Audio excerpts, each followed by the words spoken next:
Oymyakon is a small village in Russia, known as the coldest inhabited place in the world. Located on the banks of the Inhabited River in the Sakha Republic of Siberia, this small village is just 350 kilometers from the Arctic Circle. The people here live a very difficult but courageous life. For 8 to 9 months of the year, temperatures range from -40 to -60 degrees Celsius, making it difficult to find water, food, and even breathe. The villagers mostly live in small wooden houses, with a fire burning constantly to keep out the cold. Children here have to walk to school in -50 degrees Celsius. People depend primarily on fishing, reindeer herding, and hunting, as farming is impossible here. The winters are so harsh that vehicles must be kept running constantly or the engines freeze. The people here wear thick woolen clothing and coats made of animal skins. They eat mostly meat and fish because vegetables and fruits don't grow here.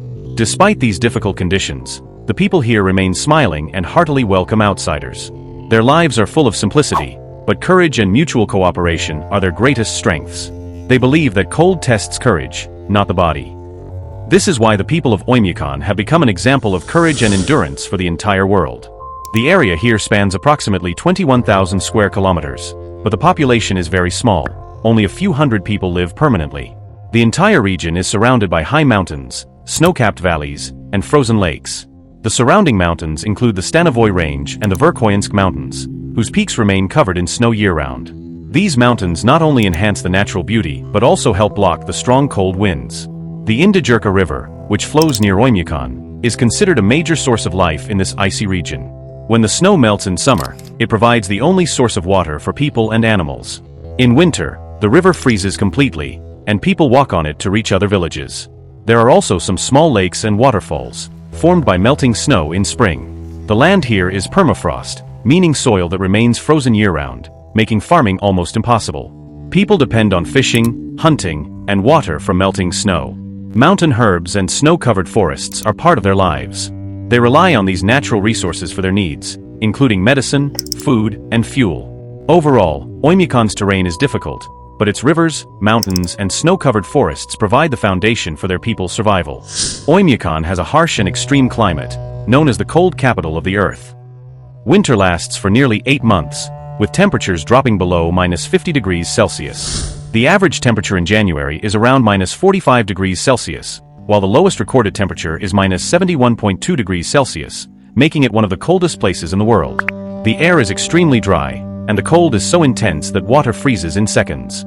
In winter, the sun rises very late and sets early, resulting in very short daylight hours. Sometimes, there are only a few hours of sunlight throughout the day. In summer, temperatures can rise sharply to +15 degrees Celsius to +25 degrees Celsius, but this season is very short, only from June to August.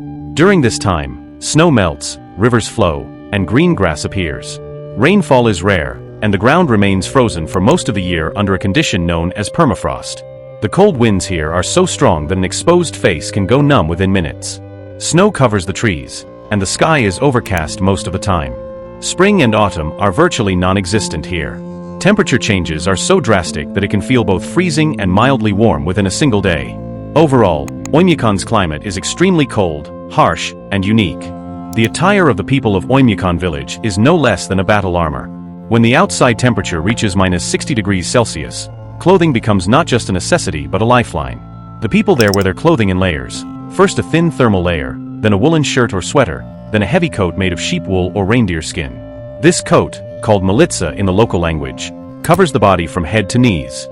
On their feet, they wear thick woolen socks, topped with Russian boots called valenki, which are made entirely of wool and keep them warm even in the snow. Sometimes, these boots are topped with another layer of rubber or leather to prevent snow and water from entering. On their heads, they wear a fur cap called a shenka, which has folding flaps on both sides to cover the ears. To protect the face from the cold wind, a woolen muffler or mask is worn, leaving only the eyes visible. Hands wear fur or leather gloves, filled with thick wool to prevent freezing. Children are wrapped in thick fur suits, which completely envelop them when outdoors. Clothing colors are often dark, such as brown, gray, or blue, to absorb even the slightest sunlight. Women wear woolen scarves, sweaters, and warm socks indoors.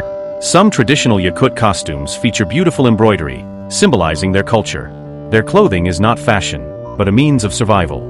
Every garment here is like preparing for a battle against nature. When the cold wind howls outside and the snow blankets the surroundings, this armor of fur and wool gives the people of Oymyakon life. This is why their clothing is not just clothing, but a part of the harshest reality of that land. The people of Oymyakon make a living by herding animals despite extremely harsh conditions. The temperatures here are so low that only animals that can withstand extreme cold can survive.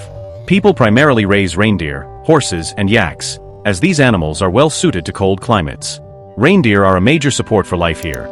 People eat their meat, make clothes from their hides, and use their milk as a beverage. Reindeer milk is very thick and rich in nutrients, providing warmth in the cold. It is consumed by heating or sometimes boiling it. Cows are rare, as they find it difficult to survive in such cold conditions. Some families also drink yak or cold-tolerant mares milk, which is prepared as a traditional drink called kumis. Milking is not easy here. In the early morning, when temperatures reach -40°C, the milk in the animal's udders begins to freeze. Therefore, after milking, people immediately pour the milk into a hot pot. The animals are kept in special wooden pens where they are fed dried grass and fish powder. The people here consider their animals a part of the family and cover them with thick skins or cloth to protect them from the cold. They sustain their entire lives on meat, skins, milk, and bones. Thus, the people of Oymyakon maintain a deeply emotional and life-giving bond with their animals. Oymyakon's houses are built to withstand extreme cold, with temperatures reaching as low as -60°C. These houses aren't ordinary. They're specially constructed with multiple layers to prevent heat from escaping. Most houses are made of wood, as wood retains heat in the cold and doesn't freeze easily. The walls are made of 2 or 3 thick layers of wood, filled with insulation such as wool, hay, or foam. These layers trap heat and block cold winds. A thin layer of mud or snow is also applied to the outside of the houses to further reduce the impact of the cold and wind. The roofs are sloped so that snow slides easily down and doesn't accumulate. Windows are very small and have double layers, sometimes even triple layers, to keep the heat inside. Doors are made of thick wood and leather, with curtains behind them to prevent cold air from entering. Inside, a wood stove or iron stove burns continuously, keeping the house warm. A thick layer of wood and wool insulation is also placed beneath the floor to prevent the cold ground from penetrating inside. Some houses are covered with a thick layer of snow, as snow acts as a natural insulator. Inside, cloth or animal skins are hung on the walls to prevent the cold from escaping through the walls. Overall, Oymyakon houses are a kind of heat fortress. No matter how blizzards rage outside, the inside always remains safe and warm. Bathing in an extremely cold region like Oymyakon is considered one of the most difficult tasks. The temperatures are so low that open water turns to ice in seconds. Therefore, instead of bathing daily, people bathe only once or twice a week. Most homes lack taps or bathroom facilities because the plumbing freezes. People break ice from snow or frozen lakes, bring it indoors, and melt it on the stove to prepare water. Bathe only when the water becomes lukewarm. Many families use a traditional Russian steam bath called a banya, a small wooden room in which stones are heated and the steam cleanses the body. This provides the same hygiene as bathing without the cold water. Due to the cold, people work very quickly while bathing to avoid freezing. Children and the elderly often clean their bodies with just a towel and warm water. Soap and shampoo are also used sparingly, as the cold increases dryness. In the summer, when temperatures rise slightly, people go outdoors to bathe in rivers or lakes, but that season is short. Overall, bathing in Oymyakon is no ordinary task, but an adventure, akin to battling the cold. Educating children in a region as cold as Oymyakon is challenging, but the people here place great importance on education. The village has a small school that is fully heated. The walls are made of thick wood and multiple layers of insulation to keep the cold out. Even in winter, when temperatures drop to -50°C, children attend school.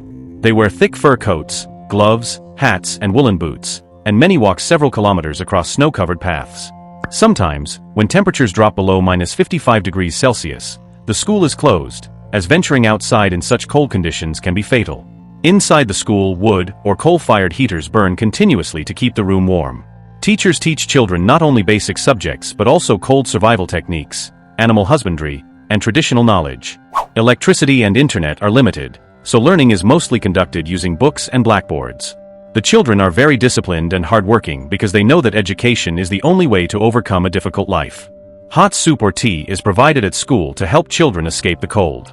The people of Oymyakon have unique and interesting ways to pass the time during the winter, as the outside temperature is so low that it's safer to stay indoors all the time. During the long cold winters, people spend time indoors with family, telling stories and singing traditional songs. Many sit near wood stoves and knit fur and woolen clothes to help them pass the time while also protecting themselves from the cold. Children play with small snow toys indoors or read books in a warm room. Some families spend time caring for their reindeer or horses, as animals also need to be protected from the cold. At night, people chat while drinking tea or kumis, a traditional Russian drink.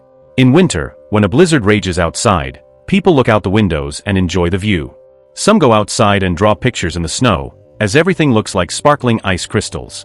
Children here make up games by watching the steam from their breath. When they speak in the cold air, the words appear like smoke. During festivals and holidays, people make ice sculptures and perform the local dance, yoker. A popular pastime during winter is spending time with family in a banya, a heated steam house. Some even dig a hole in the snow and take a cold dip, which they consider a traditional way to strengthen the body. So friends, if you enjoyed the story of this snowy journey to Oymyakon, be sure to like the video. And of course, don't forget to subscribe to our channel for more interesting and informative videos like this one. Your one subscription inspires us to bring you even better content. Comment below and let us know which part of Oymyakon you found most interesting. See you in the next video with a new place, new information, and a new experience.